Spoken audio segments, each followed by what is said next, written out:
Hi, all the ninthers. How are you all? Hope you are all doing well, keeping well.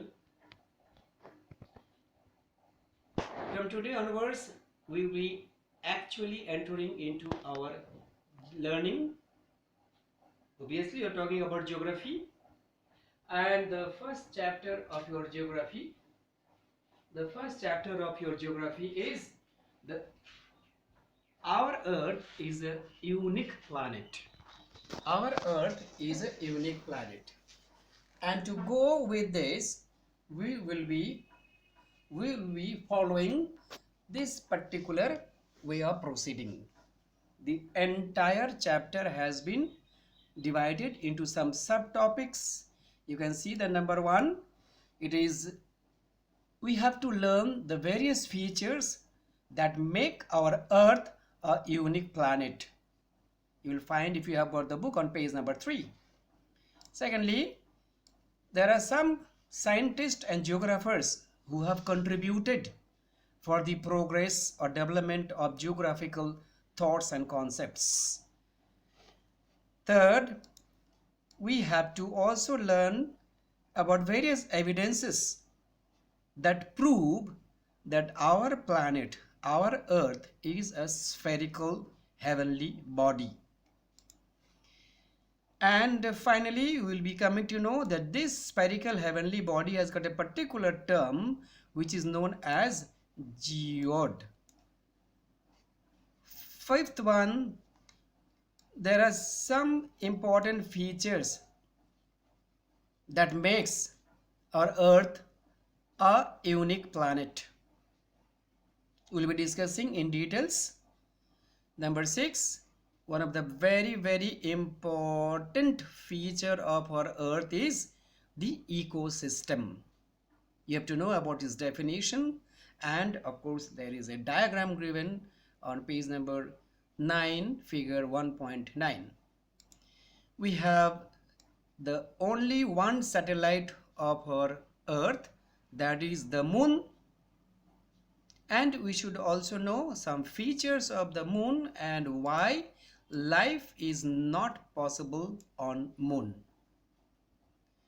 After that, I'll be telling you that you must do some homework, simple. By the way, this first 1 to 7, these points are to help you to learn, to study the chapter. However, at the back or at the end of your chapter, you have got the exercises on page number 10. You can find. So you do some homework. Homework is given under this topic or head. Answer the following questions in brief, and the exact numbers are given. And then there are second category, give reasons for the following. Question number 1, 2, 3, 4 and 5. Please write both the question and answer. Now let's get into the actual topic. So the name of the chapter is The Earth as a Planet. Just on the first page of this particular chapter, you will find it has been mentioned that our Earth is a unique planet. And why we call it the Earth is a unique planet? You have three various points to identify. The first point is our Earth has got a solar system, and this solar system has got 8 planets. Remember, now we have got 8 planets, and out of these 8 planets, our Earth is one. It is the third planet from the sun. That means it is neither very close to the sun nor very far away from the sun. Therefore, the technical geographical term that we use, we have our planet has the optimum distance.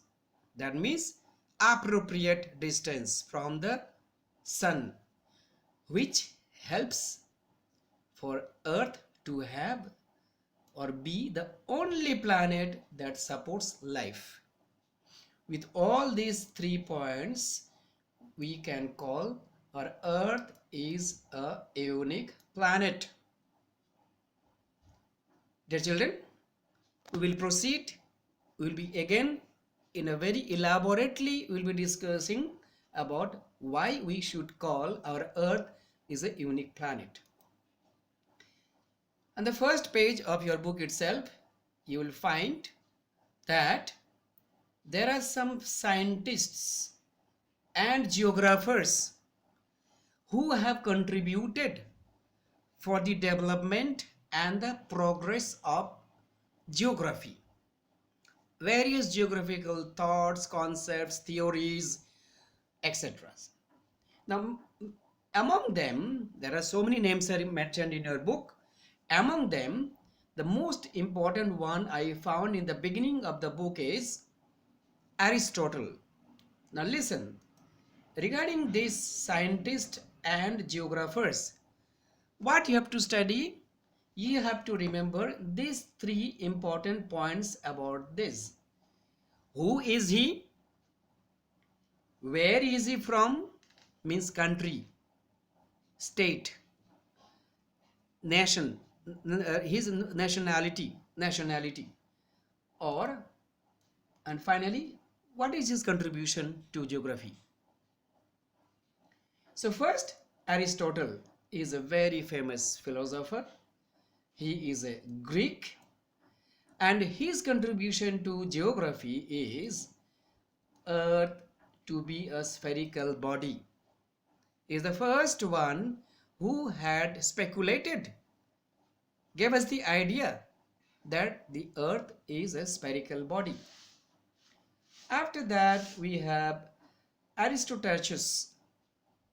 He is an astronomer. He is also a Greek. And he speculated the heliocentric theory. The heliocentric theory. That means Sun is the center of the universe. Eratosthenes. Eratosthenes is also a philosopher. He is also a Greek. And he is the one with his experiment came very close to what we modernly today itself we know with our modern instruments, the size of the Earth.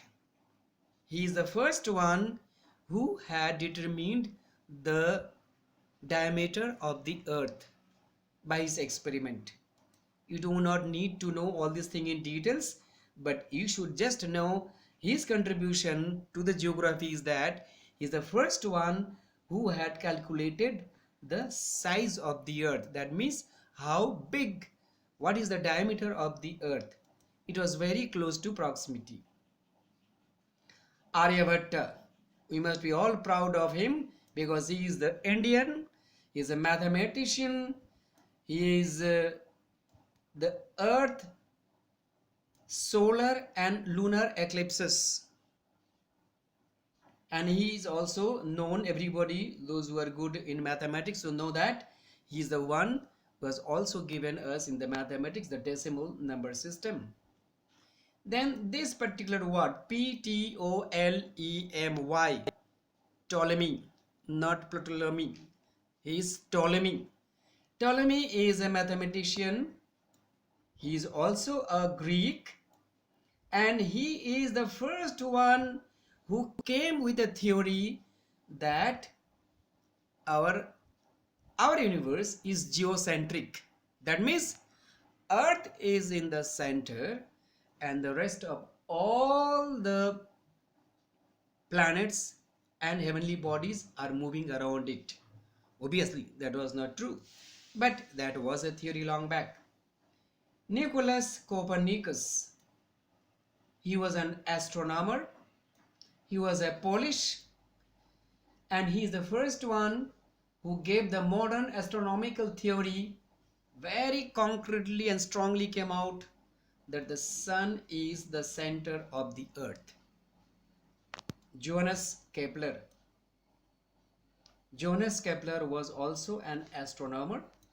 He was a German, and he speculated the earth moves on an elliptical orbit. The shape of the orbit is elliptical. Galileo Galilei is a very famous man. In fact, he also was a scientist. He was an astronomer. He was an Italian, and he is the inventor of telescope. And with this telescope, he has actually proved what Copernicus has said, that sun is the center of the universe. He proved sun center or solar system, solar centric, sun centric universe. Finally, we know Isaac Newton. He was a scientist. He was an English scientist, and he gave us the law of gravity. He gave us the law of gravity. Now, these are the contribution of the scientists. Now we have got various evidences and experiments that prove that the shape of the earth is spherical heavenly body.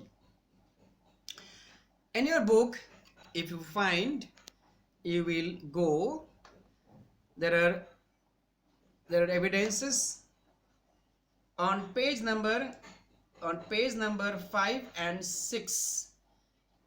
We are discussing those things and taking into in concrete discussion.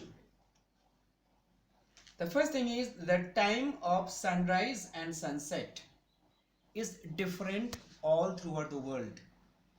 If the earth's shape was flat, then the sunrise and the sunset throughout the world would have been the same. Since it is not, at least we can conclude that the earth is a spherical body. Horizon. You notice, higher we go, more the horizon, the passage increases. So therefore, if our earth was flat, the horizon would not be more or less. Magellan went round the world on his ship, which is known as circumnavigation. The point is, he started from somewhere, and after going round, he came back to the same place. Those who know the number line or the line, you know, the railway tracks. The railway tracks that goes and goes and goes, they will never come back. They will come back only if there is a curvature. So a straight line will never meet again, whereas a curved line can start from somewhere and come back again. So Magellan's circumnavigation, that means on a ship he and his crew went round the world and he came back to where he started from. This also proves our earth is a spherical body. Sighting of a ship from a seaport. Obviously with a telescope, if you go to the seaport, you will find if a ship is approaching towards the seaport, then first you will see the first part of the ship.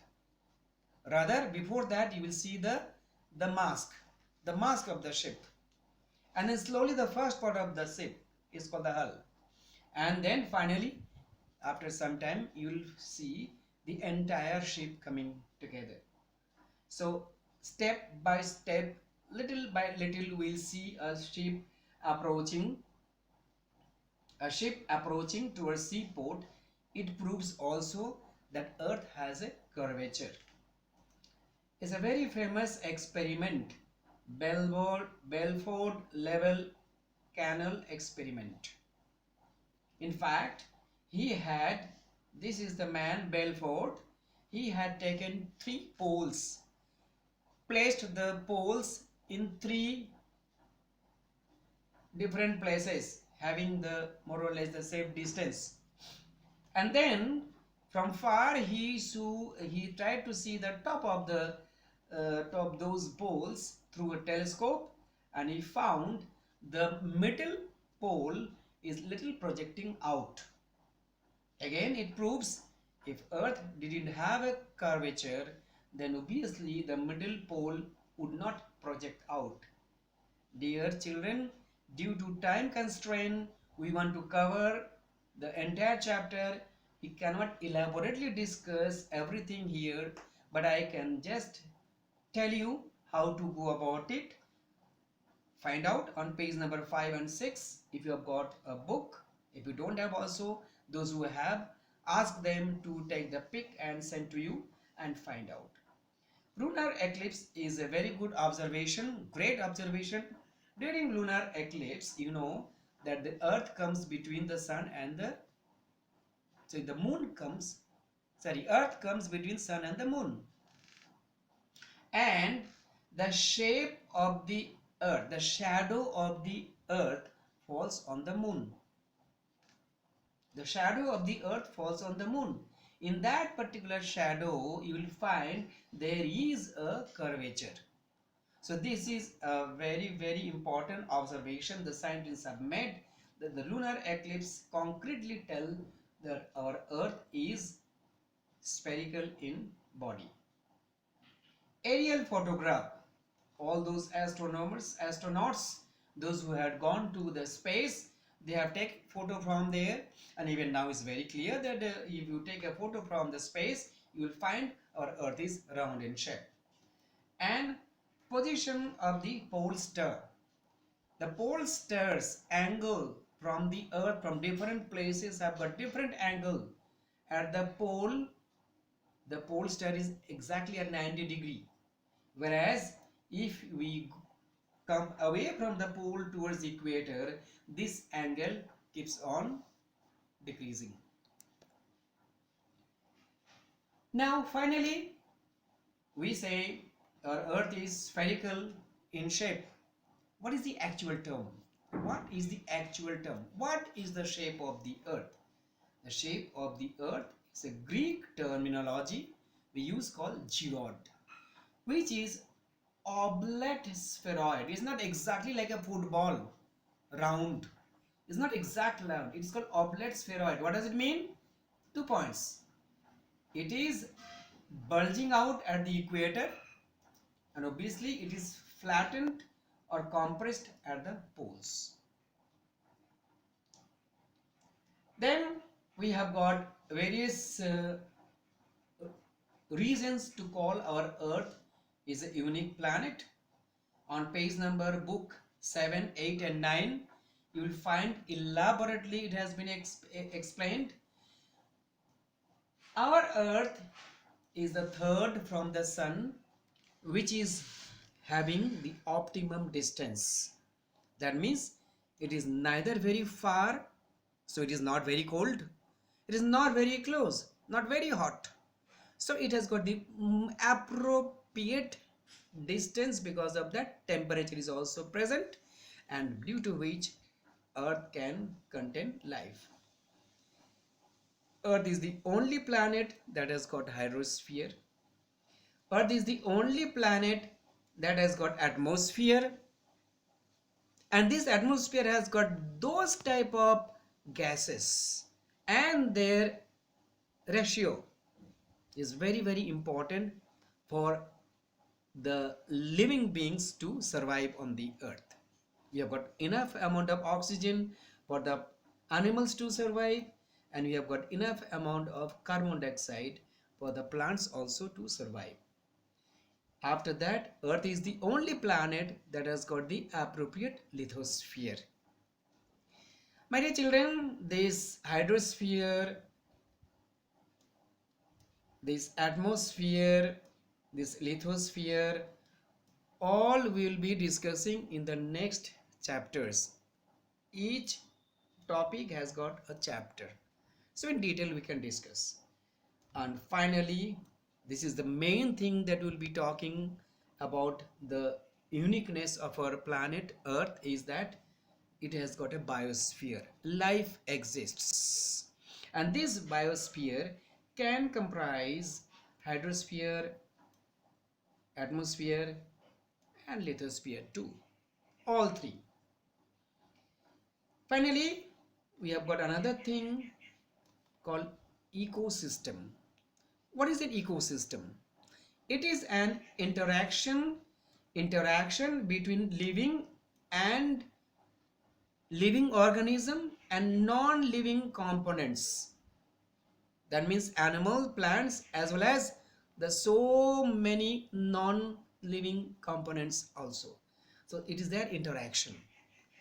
And ecosystem has some food chains, and these food chains exactly you will find them on figure number 1.9 on your book, page number 9.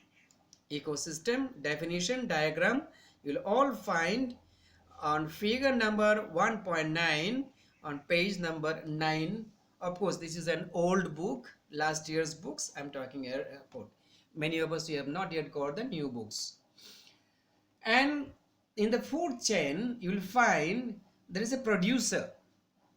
Most of the time, the producers are the plants. And this producer help the consumers.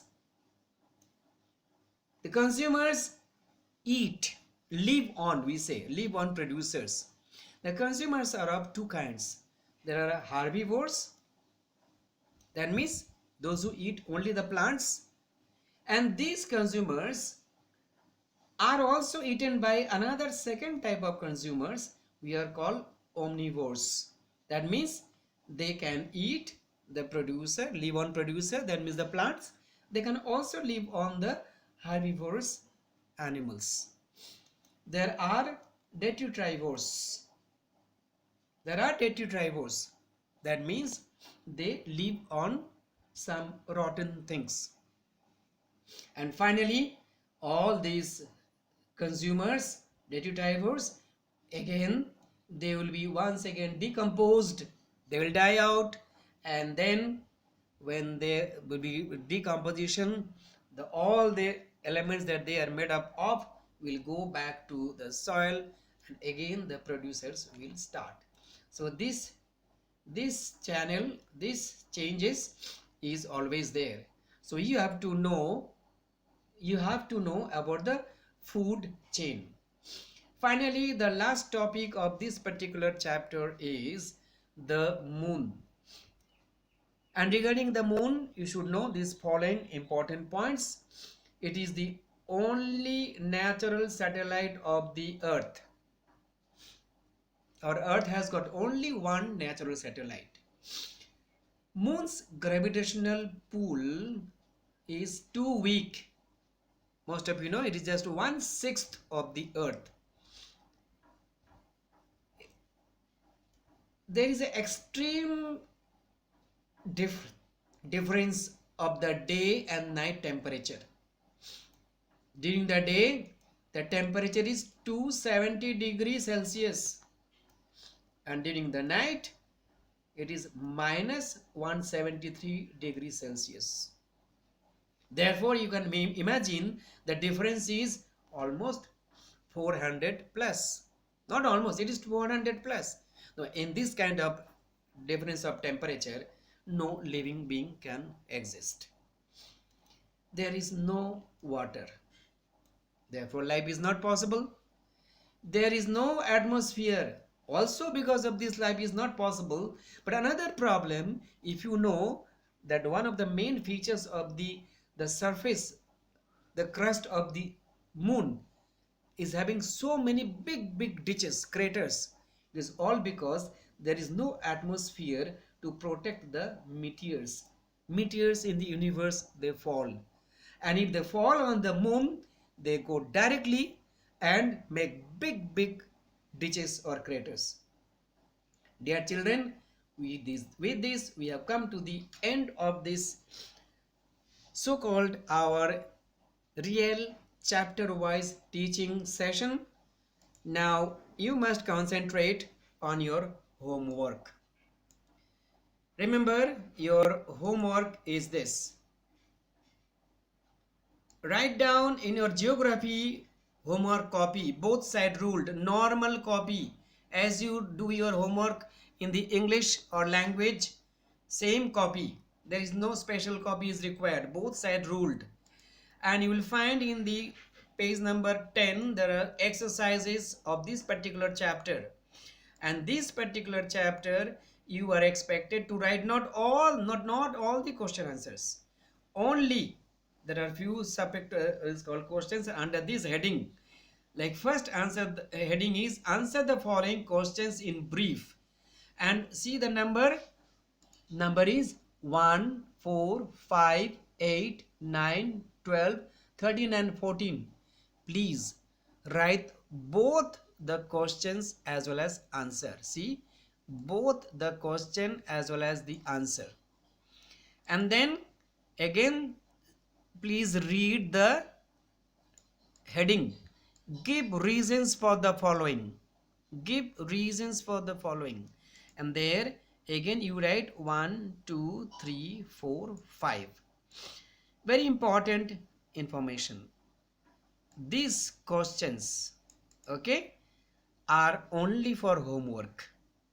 Don't think that because you write these few questions in your copy and you will study only these few questions and answers, you will not be able to answer your semester question paper. So therefore, you are expected to answer any question that is asked from this particular chapter. Therefore, learn thoroughly.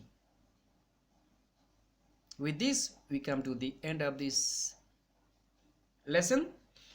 Hope it has helped you. But dear children, you are all now grown up children. Please make some self studies.